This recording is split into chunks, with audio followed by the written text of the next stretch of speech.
शान शाहिद। शान का नाम सुन के मुझे जहन में एक शेर आता है, होता है घराने में फख्र सदा एक ही फर्द, लेकिन शान शाहिद एक ऐसा शख्स। पाकिस्तान में हिंदुस्तान से अच्छी फिल्में फिल्में कब बनेगी? कोई खास बात है शान के अंदर। कहंदा आज तो बाद जदों तेरी वैसाखी जमीन ते बचेगी ते इदे चो टक टक टक दी नहीं नत नत नत दी आवाज आती। इनकी शक्ल को जब मैं उस दौर में देखता हूँ ना, ये जो इनका हुलिया था, तो मुझे इमरान खान याद आती है। माली तौर पर कभी वो शख्स परेशान नहीं हो। नीलो बेगम का भी पैशन देखें काम करने का, और रियाज शाहिद का करवाने का पैशन देखें। उसमें एक सीक्वेंस था जिसमें वो कुएं में लटका दी जाती हैं उल्टी। उस वक्त मेरा जहां तक ख्याल है कम से कम 5 महीने का बचती होगी वो पेट में से। उसके सामने सिर्फ एक राइटर बोल सकता है। वो कौन है सर? उसका नाम खलील रहमान कमर है या नासिर अदीब है।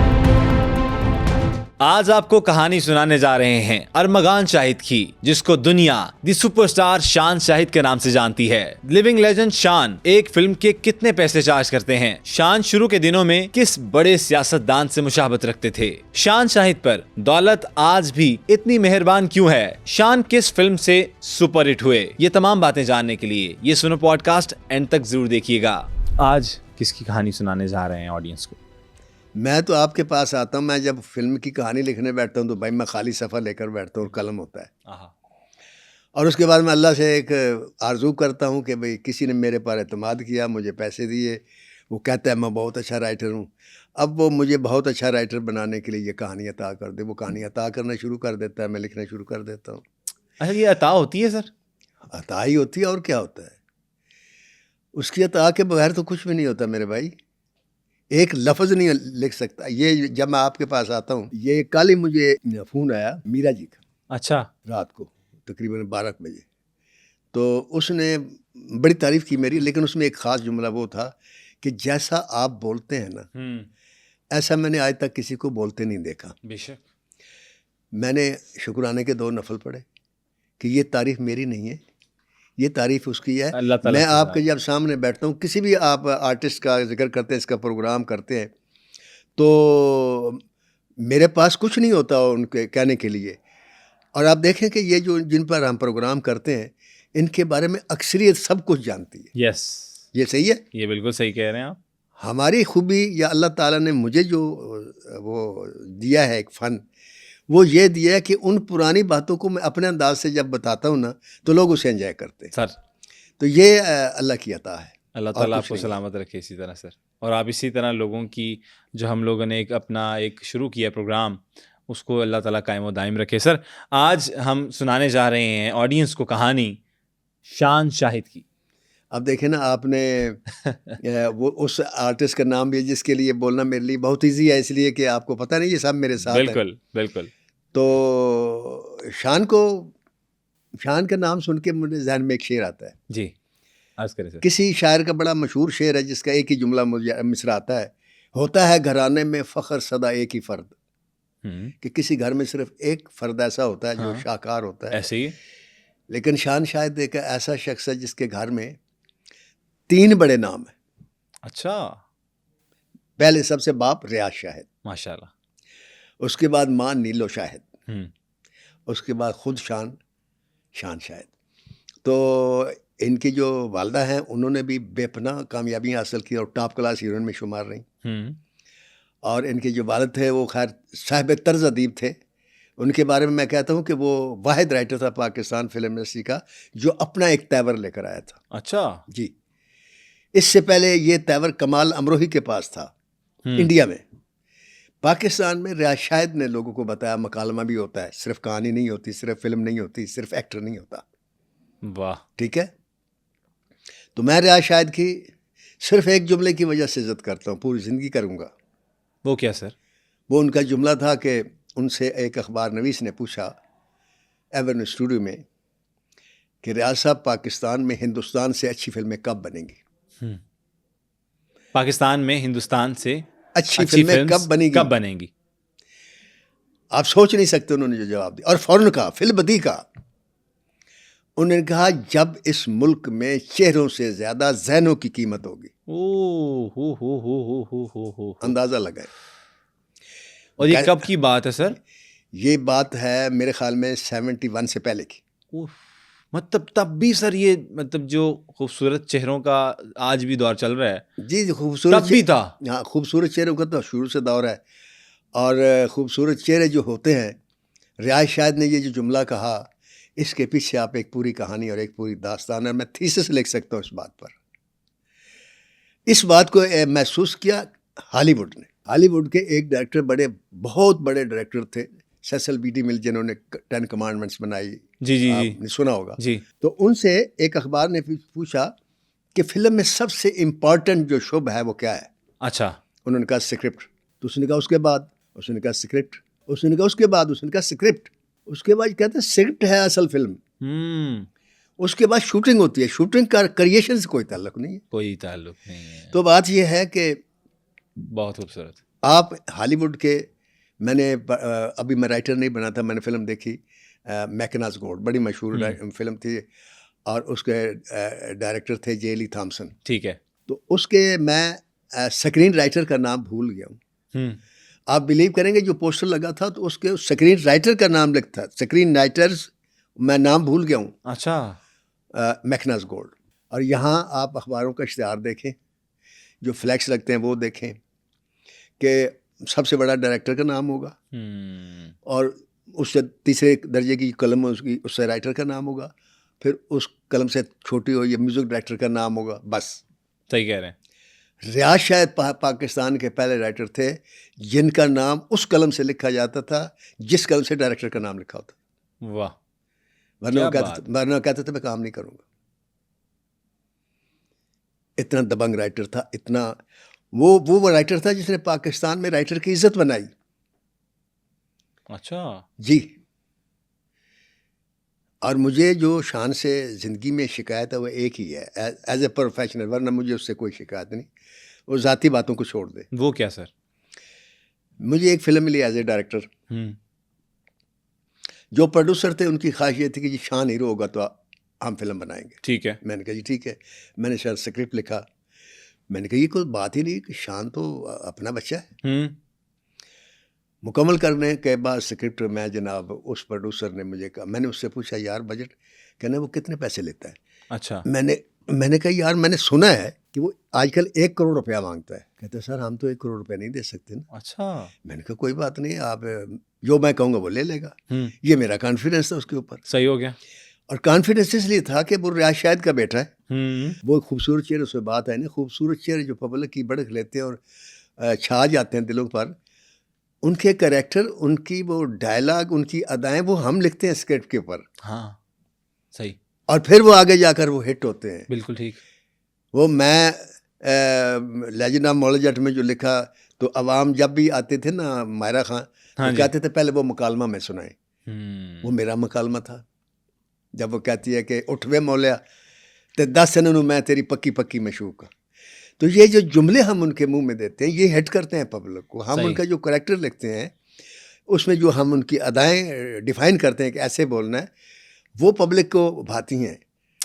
तो इनके पीछे तो हम होते हैं। बिल्कुल सही कह रहे हैं। अगर हम ना हो तो यही होती है ना, टॉप क्लास हीरोइन भी होती है, टॉप क्लास हीरो भी होती है। जब स्क्रिप्ट नहीं होता तो क्या होता है, डेड फ्लॉप होती है, फ्लॉप हो जाती है फिल्म। सही कह रहे हैं। अगर इनके ही लोग वो हों तो फिर ये फिल्म तो कोई भी फ्लॉप ना हो ना, बड़े हीरो की और बड़ी लड़की की जो सुपरस्टार होती है। बिल्कुल सर। तो ये एहसास कम अज़ कम पाकिस्तान फिल्म इंडस्ट्री में आज भी नहीं है कि चेहरे इम्पॉर्टेंट नहीं होते, जहन इम्पॉर्टेंट होता है। आज भी नहीं है। आज भी नहीं है। और जिन्होंने इसको माना उन्होंने शाहकार फिल्में बनाई। मतलब है, मैं समझ रहा हूँ आपकी बात। कहने का मकसद है कि अच्छे बुरे हर जगह लोग मौजूद ठीक है। होते हैं। बिल्कुल। तो मैं चला गया शान के पास। उन्होंने जो मुझे बजट दिया था वो था 25 लाख रुपया। ठीक है। शान ने जब ट्रेड से कट ऑफ हुआ है उस वक्त उसका रेट था 10 लाख 12 लाख, ये रेट था उसका। ठीक है। तो मैं गया, बड़ी इज्जत की, ये उनमें खूबी है, कश्मीरी है ना, कश्मीरी ख़ानदान से ताल्लुक़ है। खाने पीने का खुद भी शौक़ और खिलाने का भी शौक़ है। बड़ा प्रोटोकॉल दिया, खाया पिया, फिल्म की बात की, हाँ हाँ इनकार नहीं किया। मैंने कहा भाई वो पैसे जो है ना, वो प्रोड्यूसर का बजट 25 लाख है। तो कहते हैं ना साहब आपको पता मैं तो 1 करोड़ रुपया मेरी डिमांड है। मैंने कहा बिल्कुल आपकी डिमांड है, मैं आया हूँ यार, मैं चलो मैं आपके पैसे बढ़ा देता हूँ, मैं 30 कर देता हूँ। नहीं नहीं ना सब 2-3 दिन दे हम इस पर सोचेंगे। मैंने कहा नहीं यार सोचने की बात नहीं, मैं आप 35 ले लें। अच्छा, फिर भी नहीं माना, मैंने 40 ले लें। ठीक है, अब मैंने अपने पास से कह दिया, मैंने कहा भाई 1 चेक पेमेंट ले लें 40 लाख रुपए। ठीक हो गया। कह रहा मैं आपको ना 1-2 दिन बाद बताऊंगा। मैंने कहा जी ठीक है। मैं आ गया, तकलीफ हुई मुझे, उसने वो फिल्म नहीं की, मैंने फिल्म को छोड़ दी, वो फिल्म बंद हो गई, वो बनी नहीं। सही है। तो गिलास सिर्फ इस पॉइंट वाइज नहीं कि उसने फिल्म नहीं की, देखिए ये उसका राइट है। एक उसका आदमी अपना है, रेट है, ठीक एक है। आदमी है वो 2 करोड़ मांगे, हाँ, उसकी आपको मर्जी। सूट करता आप ले, ना सूट कर तो ना ना ले। लें, आपकी मर्जी है, बिल्कुल। लेकिन एक पर्सनल तल्लक होता है, एक केमिस्ट्री होती है, एक आस होती है, एक भरम होता है। तो वो अगर आपके पास आया, आपके इंडस्ट्री का राइटर है, तो इतना तो उसकी इज्जत रख लें कि चलो यार। लेकिन खैर मुझे ज़ाती तकलीफ है, गिला नहीं है, इसलिए ठीक है। कि ये उसका राइट है, ये राइट है, उसने बिल्कुल, फिल्म ये नहीं बात की। तो हम भी कहेंगे सर। तो बहरहाल ये शान शायद एक घर के तीसरा सुपरहिट फर्द, माशाल्लाह, और अल्लाह उनको नजर बद से बचाए। आमीन आमीन। उन्होंने एक लड़की से शादी की, और उनके मेरे दरमियान भी ये एक कदर मुश्तरक है कि उनकी बेगम का नाम भी आमना है, मेरी बेगम का नाम भी आमना अच्छा। है। हाँ जी। अच्छा, उनको अल्लाह ताला ने औलाद दी, और मैं समझता हूँ कि कोई ख़ास बात है शान के अंदर, जिसकी वजह से उसको ये ब्लेसिंग मिली कि अल्लाह ताला ने उसको 4 बच्चे दिए और 4 बेटियां दी। माशाल्लाह माशाल्लाह, अल्लाह सलामत रखे। और आपको पता है कि बेटी क्या अहमियत रहमत रखती है, सर, रहमत। कि सरकार दो आलम सल्लल्लाहु अलैहि वसल्लम को अल्लाह ताला सल्लल्लाहु अलैहि बेटा भी दे सकते थे, जी। नहीं दिया, बेटी दी। तो बेटी अल्लाह की एक रहमत है, और बेशक। उसके घर में जहाँ तक मुझे याद पड़ता है कि ये 4 बेटियां जो हैं, आई थिंक सो कि ये एक साथ पैदा हुई हैं। अच्छा, अगर माशाल्लाह। 4 एक साथ नहीं पैदा हुई तो 3 तो कन्फर्म है मुझे। वाह, माशाल्लाह। तो ये क्योंकि उस वक्त ये काफ़ी बहस बहस भी हुई थी यार, अल्लाह ताला ने उसको बेटियां दी और इकट्ठे वाह, इतनी बेटियां दी। क्या बात है। तो ये जो चीज़ है, अल्लाह की रहमत उसके घर में आ गई, नहीं 4 गुना होके। और उनका रिस्क और उनके मामलात भी जुड़ गए जब जुड़ शान गए। शाहिद के साथ। और यही वजह है कि उसने अगर 1 करोड़ रुपया कर दिया, तो साहब ज़ाहिर वो कहते नहीं गोश्त खाने वाले को गोश्त मिलता, तो कोई जी जी, 1 करोड़ रुपया देगा भी, शक्कर, शक्कर 1 करोड़ रुपया देगा भी कोई। खुद मैं इंडिया की 2 फिल्में लिख रहा हूँ, दोनों प्रोड्यूसर ने मुझे ये कहा कि हम शान को करना चाहते हैं। ठीक है। तो साहब ज़ाहिर जब शान को करें तो करोड़ों में ही होगा इंशाल्लाह, ना सौदा, इंशाल्लाह, इंशाल्लाह। हाँ, लाखों में तो लाखों वाली हिंदुस्तान बात के नहीं साथ रही सौदा अब। नहीं होगा। वो जो 4 रहमत बीबियाँ उसके घर में आके जी। बैठी हुई हैं, माशाल्लाह, वो अगर शान समझे तो उनको उसे 4 गुना हर बेटी को प्यार बाप से ज़्यादा देना चाहिए, जैसे आम बाप प्यार करता है। तो उसके कभी मेरा ईमान है कि माली तौर पर कभी वो शख्स परेशान नहीं होगा। अल्हम्दुलिल्लाह। रिज़्क उसके पास ऐसे आएगा जैसे छप्पड़ फाड़ के आता है। वाह, ये मेरी पेशीन गोई है। वाह। साल बाद आए, 2 साल बाद आए, 2 महीने के बाद आए, डोंट नो। तो इन 4 बेटियों के साथ अब हम जरा थोड़ा सा पीछे आ जाए। जी जी, पैदा कहाँ हुए, वो तो थोड़ा आपको यार ये बड़ी फिक्र रहती है कि पैदा क्या हो, सर, कहाँ हुए। देखें, लोगों को बताना पड़ता है सर। हमें ये, मेरी बात सुनो भाई, जब ये बताने को कोई कहाँ पैदा हुआ, उससे झगड़ा भी हो जाता है यार, फसाद भी हो जाते हैं। क्यों हो जाते हैं? नहीं होते, चले एक हो गया अच्छा, तो कोई बात नहीं, उसको छोड़ देते हैं, आगे चलते हैं। हमने देखें अपनी रवायत नहीं छोड़ी, प्रोग्राम की खूबसूरती है सर। लाहौर में पैदा हुआ। अच्छा। और ये 27 अप्रैल मेरे ख्याल में, हाँ 27 अप्रैल और 19 रियाज शाहिद की फिल्म जो थी ना, ज़रक़ा, नहीं जी अमन किस सन में रिलीज़ हुई थी? 71 में। ये 71 में पैदा हुआ। अच्छा जी। और इनका जो नाम है वो शान नहीं है, इनका नाम है अरमुगान शाहिद। अच्छा जी। जी। तो इन्होंने फिर बाद में फिल्मी नाम के तौर पर शान शाहिद रख लिया, डबल कर लिया होगा। जी जी। इनके एक भाई हैं, एक बहन है, बहन का नाम ज़रक़ा है। ठीक ये है। रियाज शाहिद मरहूम ने चूँकि ज़रक़ा फिल्म बनाई, वो बड़ी सुपरहिट हुई, तो उसी दौरान उनकी बेटी भी, उस वक्त वो बेटी पेट में थी। अच्छा। नीलो बेगम जी। आज भी अगर आप गाना देखें ना, अब वो नीलो बेगम का भी पैशन देखें काम करने का, और रियाज शाहिद का करवाने का पैशन देखें। वो डायरेक्टर भी थे, राइटर भी थे। उसमें एक सीक्वेंस था जिसमें वो कुएं में लटका दी जाती हैं उल्टी, ठीक है, और फिर ऊपर उठाया जाता है, टार्चर करता है फरंगी, उसमें तालिब साहब ने वो रोल ठीक किया है। था। उस वक्त मेरा जहाँ तक ख्याल है, मैंने नीलो बेगम की वो फिल्म चूँकि 2-3 दफ़ा देखी है, मेरा जहाँ तक ख्याल है कम अज़ कम 5 महीने का बच्ची होगी वो पेट में उस वक्त, उस टाइम पे जी, जब वो फिल्म का सीन हो रहा था। हाँ, जब ये सीन हो रहा था। और उल्टा लटकी हुई है, उल्टी लटकी हुई। ये पैशन था, ये पैशन था। ओ माय और गॉड। रियाज शाहिद का एज ए डायरेक्टर पैशन था कि भाई चाहिए मुझे। ओहो। अब वो इतना वेट भी नहीं कर सकते थे कि भाई डिलीवरी हो फिर हो ये वो हाँ। 4 महीने की बच्ची थी या 5 महीने की, कन्फर्म है कि मतलब पेट नज़र आता था कि ये औरत हामला है। तो वो बच्ची का नाम उन्होंने रखा जरका, उसी बेटी का, उसी बेटी का, जरका के नाम पर इनका नाम रखा। और मगवान, और इनके एक छोटे भाई भी हैं, उनका क्या नाम है सर? उनका नाम है सरूश शाहिद। सरोज शाहिद। वो एजाज शाहिद के नाम से, वो आर्टिस्ट भी हैं, वो काम करने का भी उनको शौक़ है, तो उन्होंने अपना नाम एजाज रखा। सही। तो ये तो है उनकी पैदाइश से मुतल्लिक़ ये बात। क्या बात है सर। अब यहाँ ये बच्चा रियाज शाहिद का अपना शौक़ था, बड़े लोग थे, लेकिन हम इंसान हैं ना, हम कहते हैं जी, यार जी। बच्चे छोटे थे, नीलो बेगम तनहा रह गई। यस। तो साहबजादा नीलो बेगम चूँकि फिल्म इंडस्ट्री से ताल्लुक़ रखती थी, ये बोनी रोड के कश्मीरी लोग थे, और कश्मीरी आपको पता है उनके अंदर थोड़ा सा गुंडाइज़म भी होता है। तो रियाज शाहिद के ये 7-8 भाई थे रियाज शाहिद। अच्छा। हाँ, बड़ा टैका था इनका अपने मोहल्ले में। एक तो कश्मीरी, ऊपर से 7-8 भाई थे माशाल्लाह। तो एक इनके जो भाई इंडस्ट्री में और भी थे रियाज शाहिद साहब के, उनका नाम था फ़याज़ शेख, फ़याज़ अहमद शेख। बेहतरीन कैमरामैन और बेहतरीन डायरेक्टर भी थे, उन्होंने फिल्म भी बनाई दुनिया पैसे दी और इस किस्म की, राइटर भी थे। अच्छा जी, वेरी नाइस। तो वो जरासीम जो है राइटर के रियाज शाहिद में जो पैदा हुए, तो वो फ़याज़ अहमद शेख में भी थे, ठीक है, और वो शान में भी है। अच्छा, मतलब शान भी और इसी राइटर भी हैं, प्रोड्यूसर भी हैं, डायरेक्टर भी हैं, प्रोड्यूसर भी है, वो और लड़ी तो चल रही है ना सर, हाँ जी, नस्ल दर नस्ल। काफ़ी कुछ है।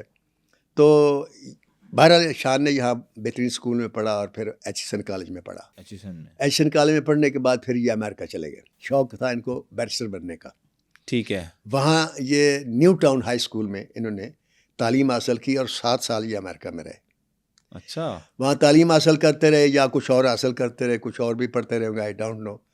लेकिन 7 साल के बाद ये वापस आए पाकिस्तान। तो ये एक इनकी शक्ल को जब मैं उस दौर में देखता हूँ ना, ये जो इनका हुलिया था, तो मुझे इमरान खान याद आते हैं। अच्छा। क्योंकि उनका भी सेम हुलिया था जिस वक्त वो नए नए क्रिकेटर बने थे, बड़े बड़े बाल यूं और बिल्ली सी आंखें, खूबसूरत सा चेहरा, पठान, चिट्टा, यंगरी उनके अंदर थी, जैसे मेरे अंदर जितना अभी आपके अंदर है। हाँ जी। क्योंकि सबसे पहले मुझे नहीं पता, किसी और के घर में भी गए होंगे, कि जब ये आए वापस तो इनके साथ एक सेक्रेटरी था, एजाज लड़का नाम था उसका। ठीक है। उसने मुझे कहा कि ये आपके घर शान आना चाहते हैं। मैं कहा बिस्मिल्लाह ले आए। जब ये वापस आए पाकिस्तान, जब पाकिस्तान से वापस आए, न्यूयॉर्क से वापस आए, अमेरिका से, ये आए मेरे घर पे, तो मैंने देखा वो जोगर पहने हुए, पैंट पहनी हुई, बाल इतने लंबे लंबे और चेहरा ये, तो मुझे ऐसे लगा जैसे मेरे घर में इमरान खान आ गए। बड़ी रिजेम्बलेंस थी। तो खैर मैं उनको काम तो ना दे सका। उसकी एक वजह ये थी कि मेरे कलम जो था वो जो हीरो मांगता था, उस हीरो की हाइट, उस हीरो का रोब दबदबा, घन घरिश कुछ और थी। ठीक है। ये एक वो रोमांटिक किस्म का मम्मी डैडी एक बच्चा था। तो मैं तो ऐसी कोई फिल्म नहीं लिख रहा था उस टाइम पे। ठीक है। ये नहीं कि मैंने उनको काम नहीं दिया, मेरे पास काम था ही नहीं। ठीक है। मतलब मैं जो सौदा बेचता था ना, उसका ये खरीदार नहीं था। मैं समझ गया सर। तो लेकिन फिर देखे वक्त ऐसा भी आया कि फिर जब मैं डायरेक्टर बना तो मैंने इसके पीछे गया। मुझे पता चला वहाँ है, वहाँ नहीं मिला, फिर पता चला वहाँ है, वहाँ भी नहीं मिला, फिर पता चला बारिश स्टूडियो में, फिर बारिश स्टूडियो गया, वहाँ भी शूटिंग कर रहा था, बिजी था। तो मैंने कहा यार मैंने एक बात करनी। हाँ, तो मैंने कहा बासु ने मुझे लेके बाहर आ गया। मैंने कहा भाई मैंने फ़िल्म करनी है, तो पैसे। अच्छा। तो कहता है ये नासा में 2.5 लाख रुपए ले, तो मेरे पास डेट नहीं है। मैंने कहा डेट तो मुझे चाहिए, क्योंकि मुझे जो फिल्म मिली थी उसकी 3 दिन बाद शूटिंग थी। वो तेरी खैर। तो मैंने कहा मुझे तो 3 दिन बाद तुम्हारी ज़रूरत है, ये उसकी मेहरबानी है। उसने कहा ठीक है नाज साहब, मैं आपको डेटें दे दूँगा। मैंने कहा मैं आपको 3 लाख रुपया दूँगा। मैं 2.5 से 3 कर दिया। अच्छा। पैसे दिए और इसने वो 1 महीने में मेरी फिल्म ख़त्म करवा दी। उस फिल्म का नाम था दुनिया देखेगी। ठीक है। सुपर हिट हुई। खैर मैं तो आपको बता रहा हूँ वक्त क्या चीज़ है, कि एक वक्त वो आया मेरे पास काम मांगने के लिए, तो मेरे पास काम था नहीं, मैंने नहीं दिया। और फिर एक वक्त आया कि मुझे ज़रूरत पड़ी, क्योंकि सुल्तान रही का इंतकाल हो चुका था, तो वो फिर मैं उनके पास गया। तो इनका जो फिल्मी सफ़र है उसका आगाज़, उस दौरान ये फिरते रहे, उधर उधर तलाश करते रहे काम, लेकिन ना सूदी भट्ट ने काम नहीं दिया, ना यूनुस मलिक ने काम दिया, ना परवेज राना ने दिया, ना दाऊद भट्ट ने दिया।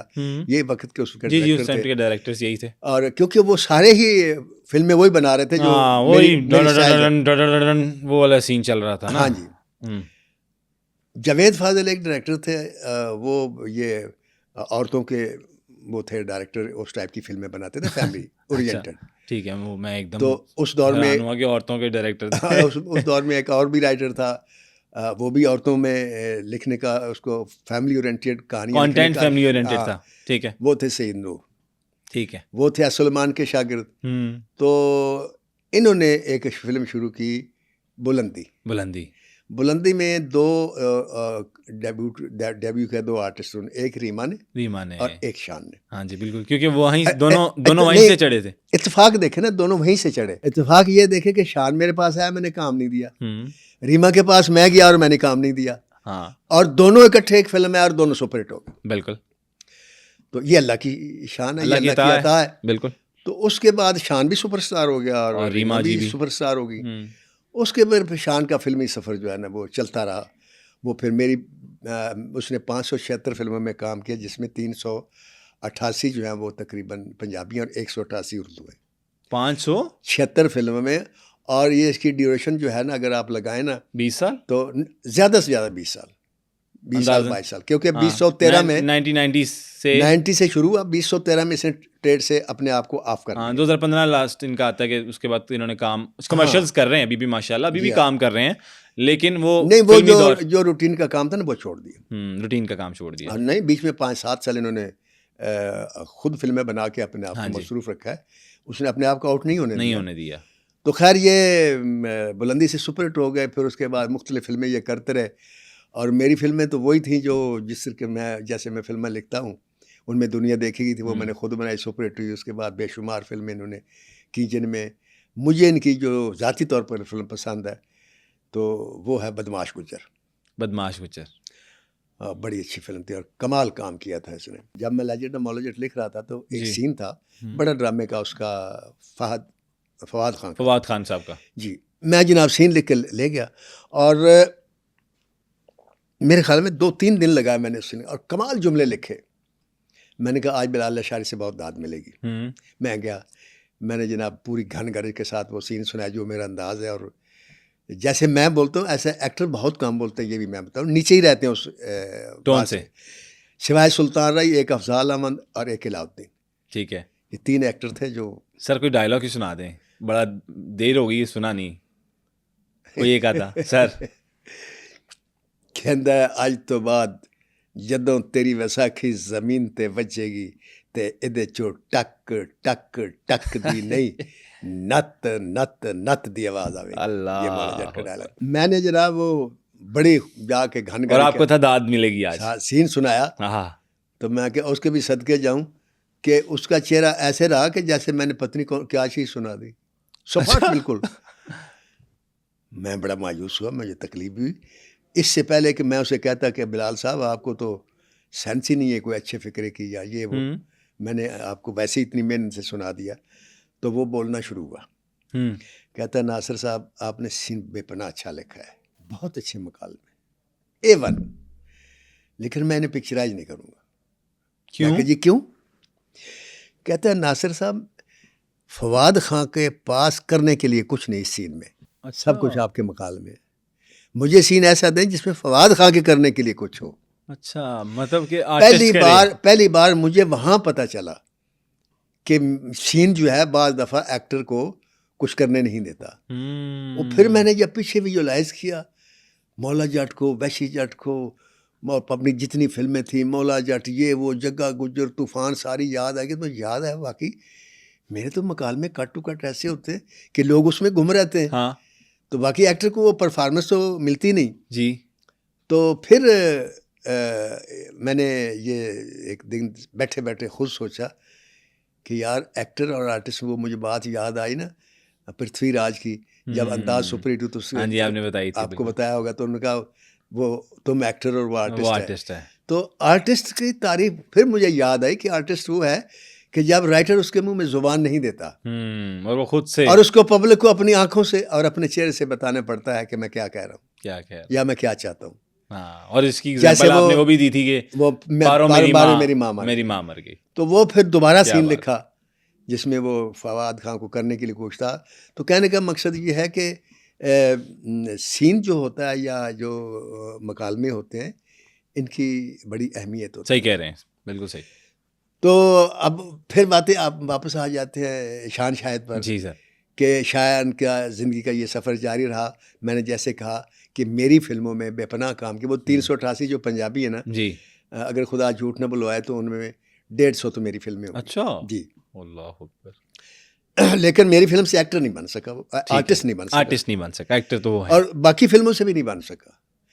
आर्टिस्ट बना वो सैयद नूर की फ़िल्मों से। ओके। आप देखें मेरा राइवल है वो, मेरी उसकी दुश्मनी भी रही है, लेकिन वो मेरी एक प्रॉब्लम है कि मैं सच बोलता हूँ खा मेरे खिलाफ क्यों ना हो। वाह, यही अल्लाह का हुक्म भी है बिल्कुल सही।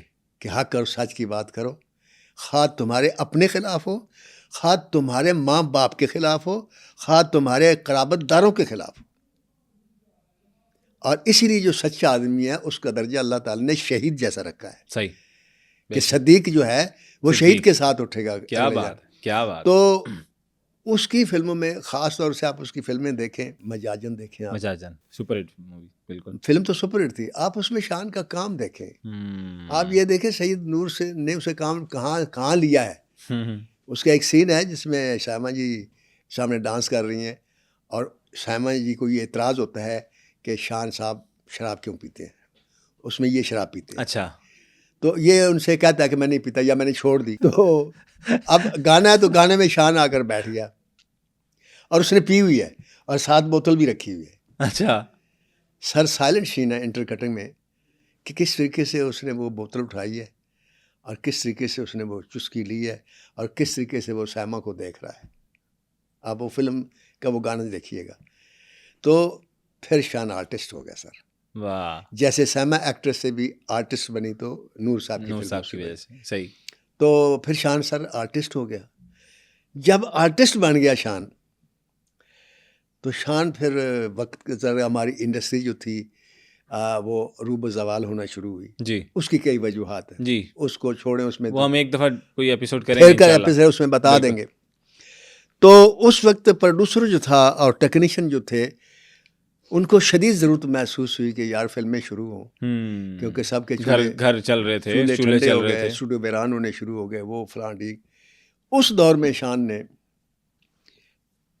इंडस्ट्री के साथ पैसे जो थे 1 करोड़ रुपया कर दिए। हम सब इकट्ठे थे ना, हम एक फैमिली थे पाकिस्तान फिल्म इंडस्ट्री में। हम सब एक ही रास्ते पर चल रहे थे ना, इज़्ज़त, शोहरत और दौलत की तरफ, और सब हम साथ साथ थे। तो जब हम सफ़र हो साथ आपके और आप उसके साथ सफ़र कर रहे हो, तो आप एक तरफ अगर दौड़ रहे हैं या चलो आप चल रहे हैं और एक मुसाफिर जो है वो कमज़ोर है, थक के बैठ गया है, आप अपना सफ़र आगे नहीं जारी रख सकते। अगर आपके अंदर इंसान है तो, अगर एहसास है, रुक जाएंगे ना आप, बिल्कुल, क्योंकि आपके साथ है वो। जब वो चलने के काबिल होगा फिर लेके चल पड़ेंगे। और अगर आप दौड़ रहे हैं और दौड़ में आगे निकल गए, तो इतना आगे क्यों निकल गया कि वो पीछे वाले का पता नहीं, उसे चीते खा गए, शेर खा गया, किसी ने लूट लिया, गया गिर के मर गया। शान ने उस वक्त 1 करोड़ रुपया किया जब प्रोड्यूसर पूरी फिल्म 1 करोड़ रुपये में बनाता था। तो उस वक्त जो हमारे डायरेक्टर मसूद भट्ट, उन्होंने बड़ी इसके साथ जाकर बातें की, बड़ा समझाया, और लोगों ने भी समझाया, बड़े लोगों ने समझाया, लेकिन शान की समझ में नहीं आई बात। तो मैं नहीं समझता कि पैसे ज़्यादा लेने से एक्टर होता है, बड़ा एक्टर होता है। अजमल खान थे, सारी ज़िंदगी 10-15 हज़ार रुपया लेते रहे वो बतौर आर्टिस्ट। आज भी लोग कहते हैं अजमल खान जैसा आर्टिस्ट पैदा नहीं हुआ। अफजाल अहमद 20-25 हज़ार रुपये का या 30 हज़ार रुपये का एक्टर था। लोग आज भी मानते हैं अफजाल जैसा एक्टर बहुत कम पैदा होगा। तो परफॉर्मेंस का पैसों से ताल्लुक नहीं है। वो सही कह रहे हैं, लेकिन सर वो परफॉर्मेंस का ताल्लुक है पैशन से। एनी हाउ, मैं फिर यही बात कहूँगा कि ये उसका पर्सनल मामला था। उसमें जहाँ इंडस्ट्री का नुकसान है उसका भी नुकसान हुआ, लेकिन अगर उसकी जगह मैं होता ना, तो मैं वो पैसे ले लेता जो प्रोड्यूसर देता है। ठीक है। और ये मैं ऑन रिकॉर्ड कह रहा हूँ कि जब मैंने बिलाल लशारी से 15 लाख रुपया लिया ना मौला जट, उस वक्त मेरे पास सूदी भट्ट ये वो आते थे, तो ये मुझे कहते थे यार मेरी फिल्म कर दो, ये कर दो, और बड़ी मुश्किल से प्रोड्यूसर को घेर के लाते थे। तो मैंने कहना यार मैंने पता तू एने पैसे लेना है। मैं कह तू कितने देगा, आपके ख्याल में मुझे कितने पैसे देता होगा? 15 लाख रुपये। सर मुझे कभी उसने 2 लाख रुपए नहीं दिया, आप 5 लाख की बात करते हैं।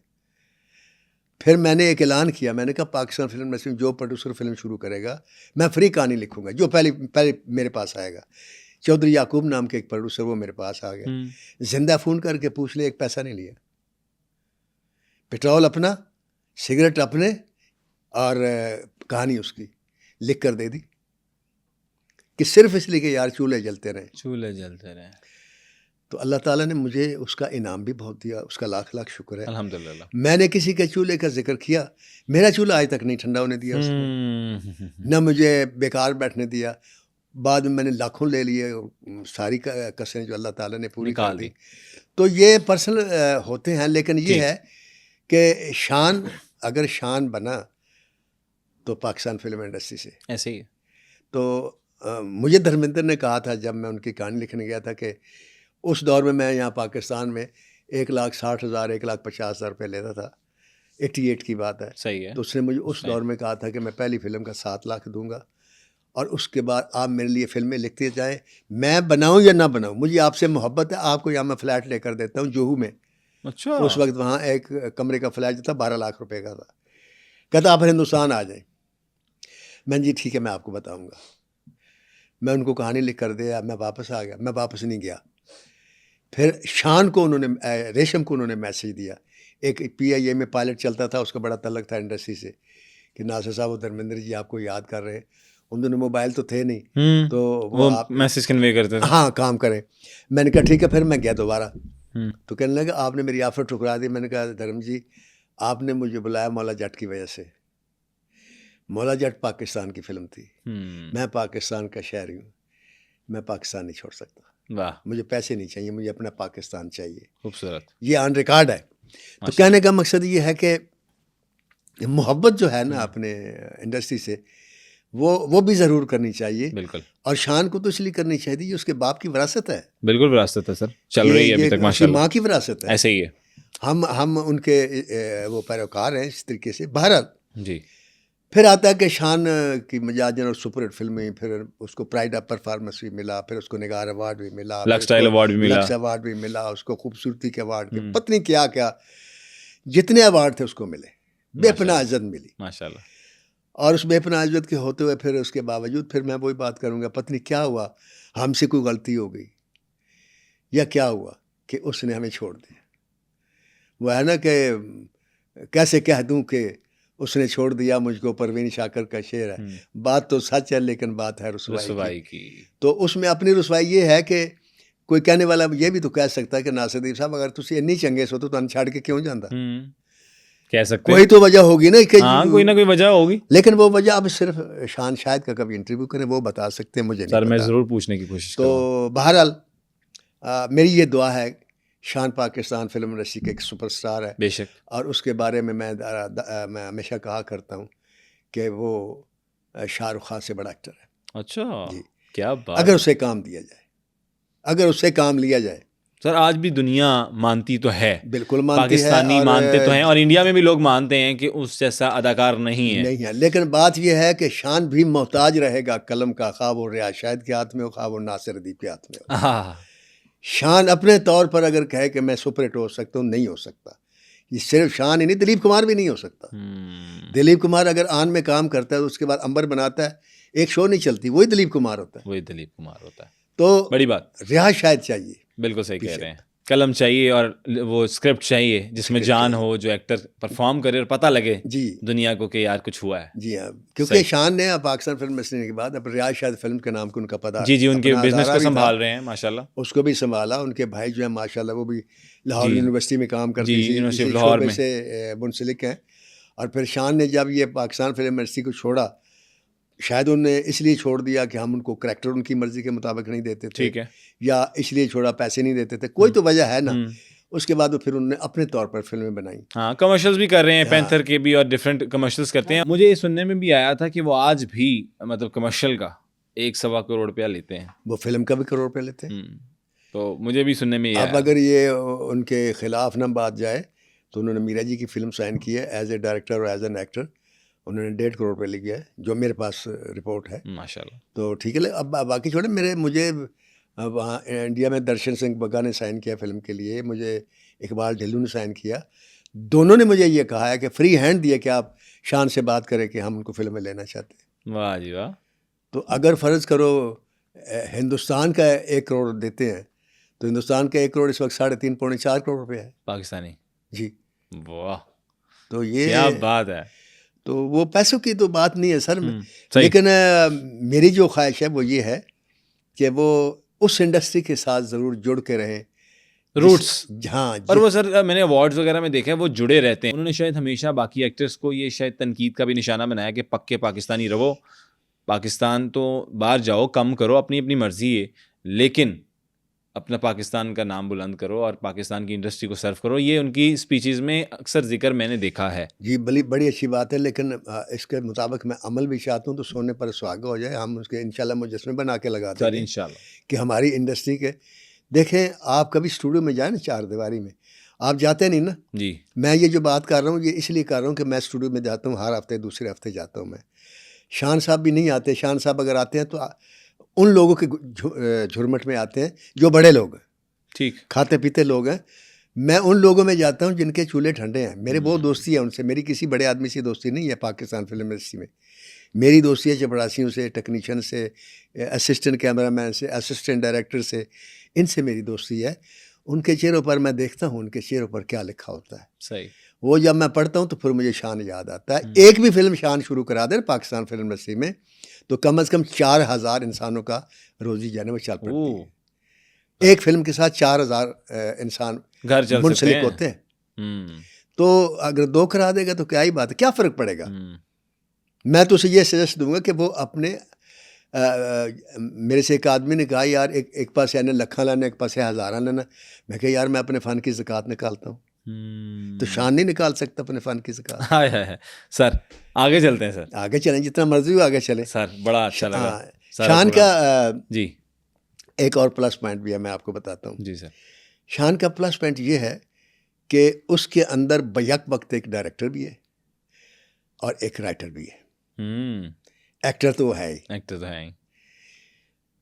मेरी उसको राय ये है कि सब कुछ वो करे, राइटर अलग ले एक। सही। मुझे ना ले बेशक, ठीक है, किसी को ले, ठीक है, लेकिन उस राइटर को डिक्टेट ना करे। राइटर क्या मुझे कहानी चाहिए और कहानी को एज ए डायरेक्टर सुने, एज एन आर्टिस्ट ना सुने, एज एन एक्टर ना सुने। एज ए डायरेक्टर कहानी सुने, उसको फाइनल करे, उसके बाद फिर फाइनल करे कि इसमें मेरा रोल कौन सा है, वो करे। सही सही। सारी जिंदगी सुपर हिट रहेगा माशाल्लाह, क्योंकि उसके पास ये सेंस है। रियाज शायद मरहूम में ये इसके बाब में ये सेंस थी। उसने जो फिल्में खुद बनाई हैं, 2 ही फिल्में बनाई तो दोनों शाहकार फिल्में बनाई। वाह। इसलिए एक और फिल्म थी उनकी, वो भी शाहकार फिल्म थी, वो नाम से मार खा गई कि जरका फिल्म बनाई, उसका टाइटल थी एक औरत जी। उसके बाद गरनाता फिल्म शुरू कर दी। ठीक है। लोग समझते ये भी एक औरत की फिल्म है। ठीक ठीक ठीक ठीक। वो औरत की फिल्म में देखने गए, आगे वो यूसुफ खान साहब और उसके वो मर्द की फिल्म थी, वो यूसुफ है। तो वो वरना बहुत अच्छी फिल्म थी।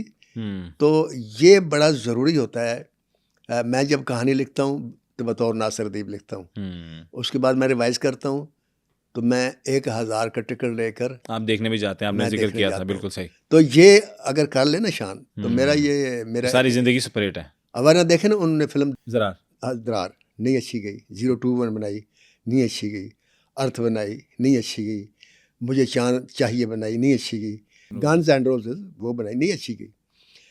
अच्छा, उसकी वजह क्या है? ना तो इनकी डायरेक्शन में कोई कमी थी, ना इनके एक्टिंग में कोई कमी थी। हाँ, ज़िले शाह भी बनाई, वो भी उसमें यार की नहीं गई।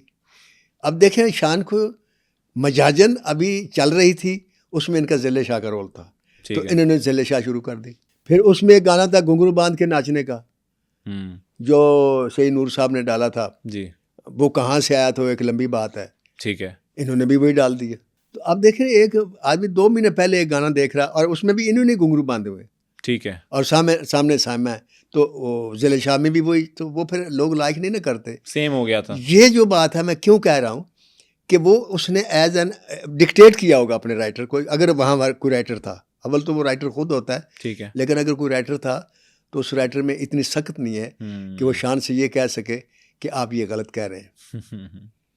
वो उसके सामने सिर्फ एक राइटर बोल सकता है। वो कौन है सर? उसका नाम खलील रहमान कमर है या नासिर अदीब है। आए, तीसरा आदमी नहीं बोल सकता। वाह, क्या हमें बात। दोनों को नहीं लेता, ना ले। ये नहीं है दुख, बेशक ना ले। मैं कहता हूँ किसी भी राइटर को ले, परवेज़ कलीम बहुत अच्छा राइटर है, लेकिन उस राइटर को डिक्टेट करना छोड़ दे। या राइटर जब डिक्टेट होता है ना सर, उसकी क्रिएशन खत्म हो जाती है। सही हो गया सर। सर इसके अलावा कोई वाकया हो या कोई कहानी हो जो सुनाने वाली हो? आप वो मुझे एक खातून ने मेरे बारे में पिछले दिनों में वो एक वीडियो चलाई और उसमें कहा कि आप जो ये लच्छेदार चस्के ले लेकर बातें करते हैं हीरोइंस के बारे में, तो आपको कुछ ख्याल होना चाहिए। तो यार मैं कहाँ लच्छेदार बातें करता हूँ या कहाँ मैं चस्के ले लेकर बातें करता हूँ। मैं तो अपने हीरोइन का जिक्र बड़े एहतराम के साथ करता हूँ। ऐसे ही हमने जितने भी प्रोग्राम्स किए हमने हमेशा इस चीज़ का ख्याल रखता हूँ। और मैं बाद दफ़ा तो इतना ख्याल रखता हूँ कि बाद अपने मजाज के ख़िलाफ़ भी बात कर देता हूँ। अब आपने जो पूछा ना ये कि शान के बारे में कोई और बात सुनाइए, कोई वाक़या, तो शान की पूरी ज़िंदगी में अगर मैं देखता हूँ तो उसमें कोई स्कैंडल नहीं है। होती है ना कोई कंट्रोवर्सी कोई इस किस्म की, उसकी ज़िंदगी में कोई मैंने नहीं देखा कि कोई स्कैंडल हो या कोई ऐसी हरकत उसने की हो जिसको हम मौजूद बहस बनाकर उस पर तनकीद करें। आज जो थी वो मैंने आपको कह दी, बिल्कुल सही, वो बता दी। बिल्कुल सही। हाँ, अलबत्ता एक कंट्रोवर्सी ज़रूर मुझे देखने में आई है और लोगों से सुना भी कि इसने 2023 में अपनी बॉडी दिखाने के लिए ना, क्योंकि जिम तो जाता है ये बाकायदगी से, बड़े फिट हैं अभी भी माशाल्लाह, फिट है माशाल्लाह, तो इसने वो तस्वीरें जो है ना शेयर कर दी। अच्छा, वो नंगी, वो सोशल मीडिया पे? हाँ, सोशल मीडिया पे वो वायरल हो गई। अब एक्टर था वक्त का तो वायरल होनी थी, बिल्कुल, लेकिन वो लोगों ने कुछ इतना लाइक नहीं किया उस चीज़ को। ठीक है। बल्कि ये था उनका कि इस चीज़ की ज़रूरत नहीं थी, कि उन्होंने शायद ये दिखाने के लिए कि मैं आज भी फिट हूँ। हाँ, क्या एज होगी सर अभी भी माशाल्लाह? आप देखें 71 की पैदाइश है, 53 तो होगी, 54, 52, 53, 54 तो ही इज़ फिट। और उसके जो सलमान खान और आमिर खान ये वो सारे अबव 60 हैं, वो वहाँ जो कर रहे हैं, शान फिट है और उसको ये बताने की ज़रूरत नहीं है कि मैं फिट हूँ। उसका जो लोग मिलते हैं उसका चेहरा देखकर समझ जाते हैं कि भाई ये कौन क्या है। हम है ना, हमें ये बताने की ज़रूरत नहीं है कि मैं आज भी कहानी लिख सकता हूँ। मेरा काम जो वो खुद बोलना चाहिए कि भाई मैं कहानी लिखी है तो कैसी लिखी। पिछले दिनों शादी सुदीप भट्ट साहब के बेटे की शादी थी, अदील भट्ट साहब की जी, तो मैं वहाँ पे गया हुआ था। अच्छा, सारे आर्टिस्ट आए हुए थे और आप भी वहाँ पे थे, लेकिन आप आए और आप लिफाफा पकड़ा के चले गए। मुझे पता चला आप बिजी हैं और मेरे पास तो थोड़ा टाइम था रोटी खाने का। अच्छा, तो मैंने रोटी शोटी खाई, तो वहाँ पर शान साहब बैठे हुए थे, शान शाहिद साहब। लेकिन मुझे वाकई वो चेहरे वाली बात से याद आया माशाल्लाह कि वो पता चलता है अभी भी फिट, बिल्कुल माशाल्लाह। बहरहाल एक ये चीज़ जो थी ना, वाहिद एक ऐसी चीज़ है जिसके बारे में मैं कह सकता हूँ कि लोगों ने उनकी लाइक नहीं की, वरना उनकी हर बात लोग लाइक करते हैं। सही। और एक ये है कि एक उन्होंने शो किया था जियो पर। अच्छा, उसका नाम था जियो शान से। ठीक ठीक, बिल्कुल किया था। मैंने बड़े शौक से वो देखा कि मैं भी देखूं। मैंने पहला शो ही देखा तो मैं बड़ा मायूस हुआ। मैं शान से भी माजरत करता हूँ और आपसे भी और आवाम से भी, मुझे नहीं पसंद आया। उसकी एक वजह है, देखें ना, ये जो काम आप करते हैं ना, ये काम और है। अगर मैं कहूँ जी ये काम मैं भी कर सकता हूँ तो मैं नहीं कर सकता। जो मैं कर रहा हूँ ये आप नहीं कर सकता। बिल्कुल, इसलिए आप मुझे बुलाते हैं। बिल्कुल सर। तो हर आदमी का एक अपना अंदाज, एक अपना स्टाइल होता है। बहुत कम लोग ऐसे हैं। अब उधर इंडिया में देख लें, इंडिया में सिर्फ एक एक्टर है जो इस किस्म के प्रोग्राम में सुपरहिट हुआ, वो है अमिताभ बच्चन। कौन बनेगा करोड़पति वगैरह वगैरह। शान साहब ने जो प्रोग्राम शुरू किया तो शान का जो अपना एक स्टेचर, हाँ, जो थी नेचर, वो उससे बाहर नहीं निकला। वो वहाँ भी शान बन के बैठा रहा। अब देखे, मैं नासिर अदीब बन के नहीं बैठता, मैं यहाँ एक स्टोरी टेलर के रूप में बैठता हूँ। ऐसे ही है। तो अगर मैं नासिर अदीब बन के बैठूँ तो मैं तो आपसे बात ही ना करूँ, किसी बात का जवाब ही नहीं दूँ, और दूँ तो बड़ा मुख्तसर दूँ। बहरहाल वो अंदर के शान नहीं निकला और वो फिर लोगों ने नहीं लाइक किया, लिहाजा इनको छोड़ना पड़ा। मेरा ये ख्याल है कि ये अगर ना करते तो बेहतर था। हो सकता है इन्होंने इसलिए किया हो कि पैसों की बड़ी माकूल ऑफर मिली हो। जियो बहुत बड़ा चैनल था और वहाँ काम करना फ़ख्र की बात थी। ऐसे ही है। तो उन्होंने भी यही सोचा होगा कि वक्त का सुपरस्टार है तो पब्लिक जो है वो पत्नी कितना देखेगी। लेकिन फिर बात वही आती है, मैं कहता हूँ कि इज़्ज़तें और अज़मतों का मालिक जो है वो अल्लाह की ज़ात अल्लाह की है। वो ज़ात है। जिससे चाहे किस नवाद बाद वो एक वीडियो वायरल हो रही थी वो अरशद पठान की, वो चाय वाला जी अरशद जी, याद अरशद होगा। चाय वाला। तो बस ये होता है कभी कभी। मुझे याद है कि वो सदर निक्सन आए थे दौरा करने ना, पाकिस्तान का, सदर अयूब का ज़माना था जी। तो कराची वो सड़क पे जा रहे थे, तो उस वक्त दहशतगर्दी किस्म का तो नाम नहीं होता था। हाँ हाँ। मैंने जुल्फ़िकार अली भुट्टो की तकरीर इतने फासले से सुनी हुई है, मैंने गोल बाग नासिर बाग लाहौर में, जितने फासले पर आप बैठे हुए, अच्छा। वो स्टेज पर थे और मैं सामने था, और इर्द गिर्द 5, 7, 10, 15 आदमी थे, कोई पुलिस कोई कुछ भी नहीं था। तो वो सदर निक्सन जा रहे थे तो फुटपाथ पर एक ऊँट, गले में घंटियाँ भी फूल लगे हुए, ये वो, और टांगों में भी घुंघरू, जी जी। एक आदमी वो ऊँट पकड़ कर खड़ा हुआ। तो उन्होंने गाड़ी रुकवा ली सदर निक्सन ने। तो उन्होंने साथ वाले से पूछा ये कौन है? उन्होंने कहा जी ये ऊँट वाला है। कहते वो क्या होता है? शुतरबान है। उन्होंने कहा शुतरबान क्या होता है? तो उसने कहा the owner of the camel. उसने ये क्यों खड़ा हुआ? कहता आपके लिए खड़ा हुआ है, ऊँट सजा के। साहब बुलाओ इसे। बुलाया, नाम पूछा, अब उसको इंग्लिश तो आती नहीं थी, आती। पता चला इसका नाम बशीर शुतरबान है और ये घर से ऊँट सजा के सिर्फ आपको देखने के लिए यहाँ आया है। तो उसने कहा अपने सेक्रेटरी से कि इसको अमेरिका का वीज़ा दो, ये हमारा मेहमान होगा। वाह। अखबारों में आ गया। वाह। वो बशीर शुतरबान करोड़पति हो गया। पत्नी किस किस ने उसको पैसे दिए। अब पत्नी वो जिंदा है कि नहीं है या उसकी औलाद है, वो जानती है कि कहाँ कहाँ सेट है। कहने का मकसद ये है, इस पे भी आप ये बात देखें ना कि उस आदमी ने क्या किया। ये है ना, यहाँ अल्लाह आता है ना, यहाँ अल्लाह आता। देखने तो सारे आए, उसमें फ़कीर भी थे, अमीर भी थे, लड़के कॉलेज के भी थे, लड़कियाँ भी थी, मर्द भी थे, औरत भी थे। गाड़ी तो एक ऊँट के लिए रुकी ना, ऊँट के लिए रुकी। तो वो ऊँट पैगम्बरों का जानवर है वैसे भी। तो आप देखिए अल्लाह ताला ने बशीर शुतरबान की पत्नी कौन सी कोई दुआ होगी, कोई अमल, कब का कोई अमल होगा कि अल्लाह ने कहा होगा नहीं इसको गरीब नहीं रहने देना। तो सदर निक्सन क्या कि ऊँट वाले ने बुला ला, दिमाग में डाला बस। तो ये काम है, ये ऐसे होता है, ऐसे होता है। अब देखा हमने खुद देखा। वैसे आप देखें अगर शान किसी महफिल में सारे उसे देखते हैं, जब जियो पे आया लोगों ने नहीं देखा। तो ये है ना, अल्लाह कहता है मैं हूँ, तो इससे मेरे पास है, अज़मतें मेरे पास है, शोहरत मेरे पास है, किसी के पास नहीं है। बहरहाल ये एक चीज़ थी जो मैंने कहा आपके साथ ज़रूर सर ये भी शेयर कर दूं, तो वो बहुत अच्छी बात है। इसके अलावा शान के अंदर एक और जज्बा है कि शान जहाँ बेहतरीन राइटर है, बेहतरीन डायरेक्टर है, बेहतरीन एक्टर है, प्रोड्यूसर भी बहुत अच्छा है, सब कुछ है। अच्छा एक मज़ेदारी की बात बताऊं? जी जी। ये गिला तो नहीं, एक लतीफ़ा भी हो सकता है कि शान ने मूसा खां फिल्म शुरू की एज ए डायरेक्टर। तो यहाँ मसलन अगर सुबह की शूटिंग हो ना, 9 बजे के शिफ्ट शुरू होती, तो शान उठता है 10 बजे, 11 बजे उठा, तैयार हुआ, ये वो, 12 बजे 1 बजे सेट पे आ गया। तो वहाँ मूसा खां की शूटिंग थी, तो हमें फाइटर ने बताया कि सुबह 6 बजे हमें उठाता था कि उठो यार शूटिंग करनी, क्योंकि उसके प्रोड्यूसर खुद था। अच्छा, वेरी नाइस। तो खैर ये एक बात थी। तो शान के अंदर जहाँ इतनी खूबी है, वहाँ एक और खूबी है, वो स्पोर्ट्स लवर बहुत है। ठीक है। ख़ास तौर पे क्रिकेट का उसे बहुत शौक है। हमारी इंडस्ट्री में बहुत सारे लोग हैं जिनके क्रिकेट का शौक है। जावेद शेख साहब हैं, गुलाम मोहिउद्दीन है, नदीम साहब हैं, क्रिकेट खेलते भी हैं और देखते भी बड़े शौक से। Very nice. तो ये भी बड़े शौक से देखता था। जो लाहौर कलंदर की टीम थी ना, जी जी, ये उसके एम्बेसडर भी थे, उनको जान करके रहते थे। ओके। तो बस ये है, बेपनाह खूबियाँ हैं उसमें, और मेरी दुआ है कि अल्लाह ताला उसकी इन खूबियों को और बढ़ाए और अल्लाह ताला और तरक्की दे और उसे इज़्ज़तें दे। आमीन। और सब लोग उसकी इज़्ज़त इसी तरह करते रहें और उसके अंदर सिर्फ एक चीज़ पैदा कर दे, बस मेरी दुआ है। और वो है एहसास अपने माँ बाप की विरासत। हम उसकी माँ बाप की जायदाद के वारिस हैं और हम अभी ज़िंदा हैं।